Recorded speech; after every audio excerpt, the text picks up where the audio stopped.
welcome to Food Porn Friday. This week is a little bit more insane than I'm used to because I'm doing something a little bit hard for a change. You know me, I like things easy.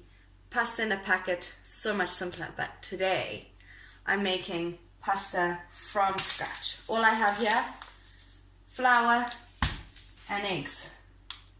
That's all I've got. We're gonna do this. It's gonna be quite taxing, I think. It's gonna be a lot of things, but the product will be worth it. And I'm so excited to show you how. So here we've got flour and eggs, okay? The rule is 1 cup of flour to 1 egg. So I've got 2 eggs, 2 cups of flour, make a well so it sits. And what you wanna do is mix the egg in the well. It's going to get gooey, it's going to be a bit gross now because you want to get your hands in there. Obviously, clean your hands, basic hygiene practices at all times. Ooh, it's gooey, it's mushy, it's like playing with Play-Doh, you know? Like they say you grow up and you have to be a grown-up, but sometimes you just want to play around. Play with Play-Doh again. And this way you can pretend like you're a kid and also make a delicious dinner for your whole family. Kids also like this. There we go. There's a use for having children. Make them do it. Pretend that it's a game. What you can even do is add some fun food coloring, maybe. You've got your dough. I'm not going to lie to you. That took me a while. It looks all great. Okay, so now... But it takes a while. Okay? I'm not going to lie to you. It took me a good 20 minutes just playing and plying it. I did add a little bit of water because it was getting too dry and flaky. So you will need to add no more than a tablespoon. But also feel it. If it's too flaky, if the flour's not coming out, blending in nicely, then do that. But now you've got like a nice pliable dough. I did not think this shape through when I was playing. Ideally, a pasta maker is what you want, okay? Ideally. If that's helpful. It's super helpful if you have a pasta machine, if you have somebody who has one. If you steal one, I don't really care what you do, but rather use a pasta machine.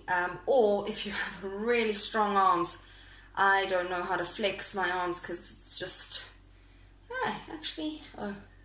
Oh wait, found it, never mind. I thought I lost the fat on my arm. We've got it. By George, I think we've got it. Who is George is my question. Who is George? And who was by George that they got it? Pass it through a couple times and it's quite stiff, particularly the first time. And as you go, you want to make it thinner and thinner. Crush all of it together. And you know what, if it doesn't come out perfectly, rustic and artesian are very popular in farmers markets of late. And we still have some holes. There are still some holes in my plan. Big gaping ones. Almost ready to go. We're almost at the final phase. So you want to keep adjusting your dough, your pasta machine thinner and thinner each time.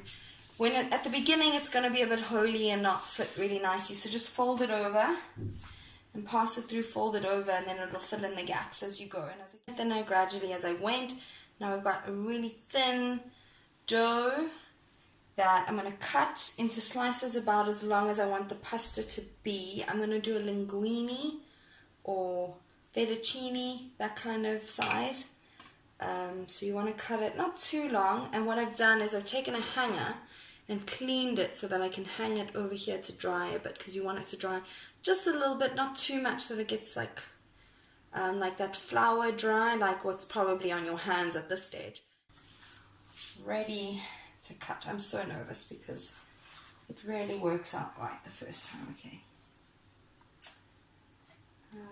that's good. Oh, okay. How's it looking? Wow, it actually looks beautiful. I'm so excited. Okay, oh my word, I'm so excited. like you are real time seeing this excitement, because I did not think it would work out. Here we go, we've got some pasta. What I'm going to do is I'm going to hang it on the hanger to dry while I get everything else sorted. So I'm going to do a pretty basic sauce with this, because, I mean, have I not worked hard enough, right? And then what we're going to do is we're just going to gently lower it into salted boiling water. Salty as the sea, as they say. I don't know who they are, but they were right. Oh, it just popped up. It's so, I have to show you this. It literally sunk in and just popped up right to the surface. Amazing.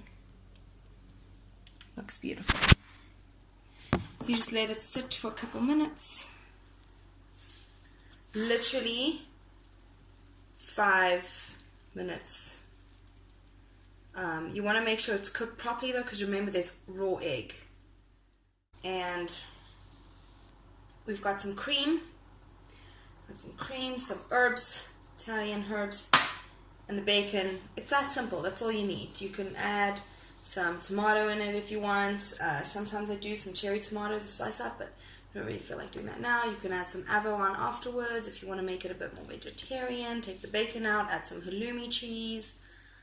Okay, so to add some extra protein, what the Italians did is they put in a raw egg at the end and mixed it in. And now if you don't get it right, it scrambles. And I'm going to sizzle now because the pan's cold. Okay, get that there.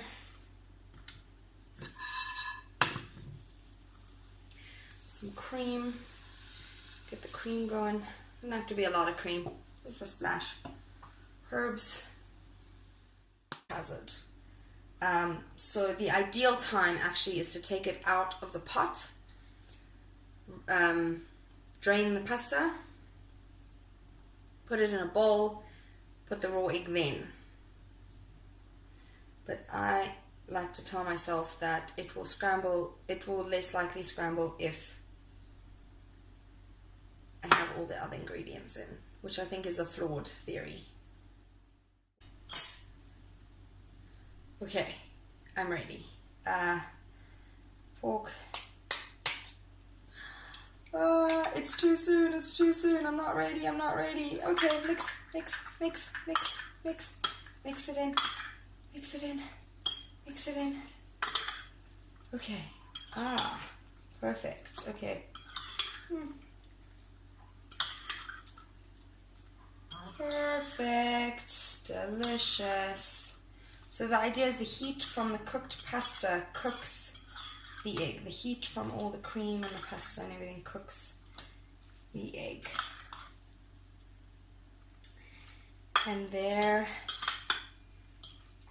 you have it. Creamy carbonara the Italian way. Happy Food Porn Friday!